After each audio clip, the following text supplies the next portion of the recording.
Boa noite, estamos aqui em mais uma Educação de Classe. E o nosso boa noite especial hoje vai para o Carlos Miranda e para o Michel Carvalho. O Michel que trabalhou com a gente aqui no Canal 10 e o Carlos que é do SBT, a gente já conhece ele há muito tempo. E os dois sempre muito solícitos em todas as situações que nós tivemos de greve, de paralisação, de atos. Então, eles já estão bem, né? A notícia que nós temos é que o Michel, que está internado, já vai ficar só em observação, mas já está num quadro bem favorável. Então, realmente, nós agradecemos a Deus, né, que cuidou aí dos nossos dois amigos e que eles estejam se recuperando logo. Um abraço para vocês dois. Hoje, gente, nós estamos recebendo aqui um pessoal muito importante, porque essa semana a gente começa as comemorações e as reflexões sobre a Semana da Consciência Negra, sobre o Dia da Consciência Negra, que não deveria ser um ponto exclusivo, né? Só em novembro. A gente devia estar fazendo esse trabalho de valorização das pessoas durante o ano inteiro, né? Então, a gente está recebendo aqui a Adriana Rangel. Boa noite, Rose. E o Zezinho. Boa noite, Zezinho. Boa noite. Desde já quero agradecer pela oportunidade, porque nós precisamos realmente de falar do que ocorre com o negro, e é uma oportunidade para a gente falar alguma coisa e desenvolver também que as pessoas possam ficar sabendo daquilo que ocorre na nossa semana. Ô, Zezinho, eu fico sempre muito contente em receber a Adriana, que ela está sempre trazendo um pessoal bacana, diferente, coisa que a gente não fica sabendo, né? Às vezes é no pessoal deficiente visual, deficiente auditivo também. Isso. E hoje, com o pessoal do trabalho, do movimento negro, né? Isso. Que muita gente também não valoriza, né, Adriana? Sim. Primeiramente, Rose, eu tenho a agradecer ao Canal 10, a você, por esse espaço de dar à população negra voz. O que acontece? Nós somos maioria, mas em termos de voz, nós somos minoria. Então, eu agradeço você... Ainda, né? Ainda. Eu agradeço a você essa oportunidade, tá, desse grupo que eu tenho aqui hoje, né, para falarmos um pouco em relação ao Dia da Consciência Negra. O que acontece na maioria das vezes, tem um feriado e não ocorre uma reflexão, na verdade, que dia é esse? Quem é esse grande líder chamado Zumbi dos Palmares, que lutou pela questão da discriminação? Quem foi Dandara? Não fala-se.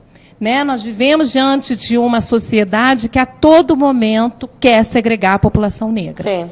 Né? Então, hoje estou aqui trazendo o Zezinho porque eu tenho um grande respeito. Falar em população negra, eu tenho que reportar a figura de Zezinho. Queria que você apresentasse, então, o Sim, Zezinho. Né? E Zezinho faz um trabalho desde 1950. Naquela época, nós não tínhamos as políticas de ações afirmativas. E Zezinho já lutava por uma sociedade que exclui. Mas Zezinho, com seu belíssimo trabalho em relação às mulheres, né? Porque o que acontece? A população negra, principalmente as mulheres, ela sofre duas questões de preconceito. É o racismo e a questão do machismo. Sim. Né? A mulher negra ainda é vista naquela questão que ela tem que estar... Ela é boa na produção, mas na hora de assumir uma condição de mando, ela fica para segundo plano. Mas eu vou deixar Zezinho, né, que eu tenho um grande respeito, para falar em relação ao seu trabalho naquela época. O meu trabalho eu iniciei em 1957. E, na época, não era permitido, por exemplo, o negro na sociedade. Então, foi uma luta muito grande, foram muitas críticas, mas eu comecei a fazer um trabalho da seguinte maneira, conversando com essas meninas, colocando também, não é, falando sobre o estudo e também falando sobre a passarela. E quando chegou em 1957, eu tive a oportunidade de fazer no Petropolitano o primeiro grande baile, onde nós tivemos, assim, a apresentação de diversas garotas, e dali também eu pude ver e verificar que as garotas só podiam trabalhar em casas de família, não tinha ninguém trabalhando no comércio. Não era assim... Não tinha oportunidade, não havia como, eles achavam que a negra era somente para a casa de família, empregada doméstica. E eu comecei a conversar com as meninas, com os pais, e fiz o meu primeiro desfile em 1957, e esta aqui foi a vencedora, Marlene Godoy, e antes eu havia pedido um clube também para que eu pudesse realizar a festa, e me foi negado, porque diz, Zezinho, uma negra na passarela, isso não pode existir aqui na cidade, Zezinho, não é possível. Aí eu tive a ajuda do prefeito da cidade, do juiz da cidade, que foi o Dr. Paulo Gomes, Flávio Castrioto, e o comandante do batalhão. Aí me cederam o clube, e eu fui para o Petropolitano, e realizei o primeiro desfile com as garotas. Então, nós iniciamos aí uma fase para que as pessoas pudessem ter assim acesso ao clube, e também que essas garotas pudessem também ingressar na sociedade. É importante, né, Rose? Naquela época, o Zezinho já tinha essa visão de educação. Sim. A grande importância de formação, né? De tirar a mulher negra do trabalho servil, porque na época, né, Zezinho, o que acontecia? As mulheres tinham que estar sempre naquela questão de trabalhar na casa doméstica. Aí reporta a questão da casa grande. Sim. Né? A mulher negra no trabalho servil. Repetitivo, né? Aquele ciclo que vai. Aquele ciclo. E aí o Zezinho, né, trouxe aquela questão da ascensão, principalmente a questão da educação delas estarem estudando. E a outra, da questão da ascensão em termos de emprego. Né? E foram as primeiras mulheres negras junto à loja americana, né? Junto a alguns espaços públicos, que naquela época eu me lembro, Zezinho, assim, que eu reporto, que me falam, que era uma grande dificuldade da mulher negra estar num balcão de loja. Era muito difícil. Na época só tinha 2 pessoas que podiam chegar ao balcão. Me lembro bem, 2 amigos, Vidal e Vicente, trabalhavam na Caixa Econômica. Nós, os demais, não tínhamos a menor condição de ficar à frente de um balcão. Mas foi uma luta muito grande, e quando chegou em 73, não tinha mais nenhuma na casa, não é, como empregada doméstica. Eu consegui, com a ajuda do gerente do banco na época, Pedro Novarini. Quantas tem aqui, se eu não me engano, nós temos 10. Olha, gente, lindas, hein? Exato. E todas o CENIP lindas. Eu tive ajuda ainda, da época do... Lindas as meninas. Tive, assim, a ajuda do professor Roberto Francisco e outros, Paulo Ribeiro, e consegui emprego para elas e vagas no CENIP, na época, Dom Pedro, para que elas pudessem estudar à noite. E também encaixando ela nos empregos, malharia, aquelas coisas todas, e eu consegui, com muita luta, e recebia muitos pedidos. Zezinho, não faz isso. Isso é bobagem, você já tem uma condição boa, por que fazer isso? E eu perguntava às pessoas por quê. E eu ouvi muito esta frase, mas Zezinho, você é um negro de alma branca. Ai, isso mata, né? É duro. Mas acontecia, você é diferente, mas deixa o pessoal de lado, porque existia um medo muito grande de uma parte da sociedade de que o negro pudesse superar, que ele pudesse crescer. E este era um medo que realmente era perpetua assim, até muito, hoje, né? Exato. É verdade. Nós temos aqui a Lília hoje. Ela é formada em educação física com pós-graduação e muitas outras. E eu tive a oportunidade de poder incentivar, ajudar o apoio da família. Muitos devem estar me perguntando, mas ele faz isso desde 57, qual é a sua idade?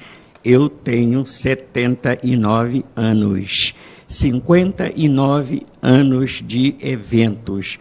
Dia 7 de fevereiro, vou completar 80 anos. Estava vendo aqui nas realizações do Zezinho várias figuras ilustres, né, que já passaram aqui pelos eventos. Eu vou citar aqui só alguns, Leci Brandão, vi aqui Sidney Magal novinho. Roberto Carlos. Benito de Paula. E o que acontece, legal, Rose? Eu acho de suma importância trazer o Zezinho, resgatar. Principalmente pelo baile, pelo espaço pelo qual o Zezinho fazia o evento, que é o Petropolitano, que era um espaço de grande resistência em relação à população negra.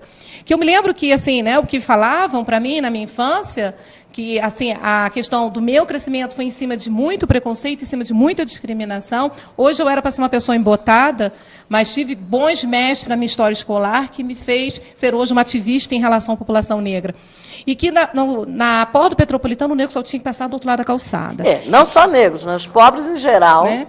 Então, não assim, poderiam frequentar. O Zezinho, na época, imagina pobre e negro. E Zezinho rompeu isso. Né? Foi ali que fez um desfile de classe, foram os primeiros desfiles da Beleza Negra. Então, quando eu comecei, né, a realizar o trabalho do desfile da Beleza Negra, e aonde eu hoje, como presidente do movimento Beleza Negra, eu tenho uma grande honra de ter Zezinho do meu lado.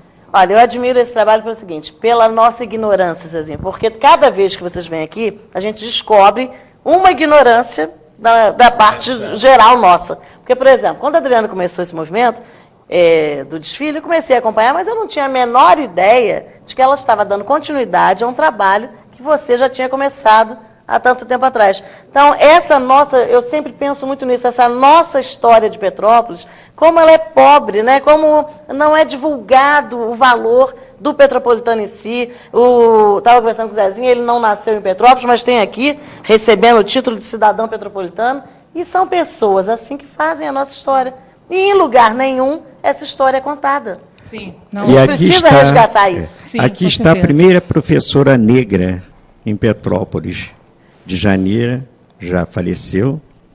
E também eu fazia questão de apresentar essas pessoas e sempre elevar também socialmente, mostrando, a dificuldade era muito grande. Eu só consegui fazer algumas festas em determinados clubes, porque eu tinha o apoio do prefeito de Petrópolis, o comandante do batalhão e o juiz de Petrópolis, Paulo Gomes.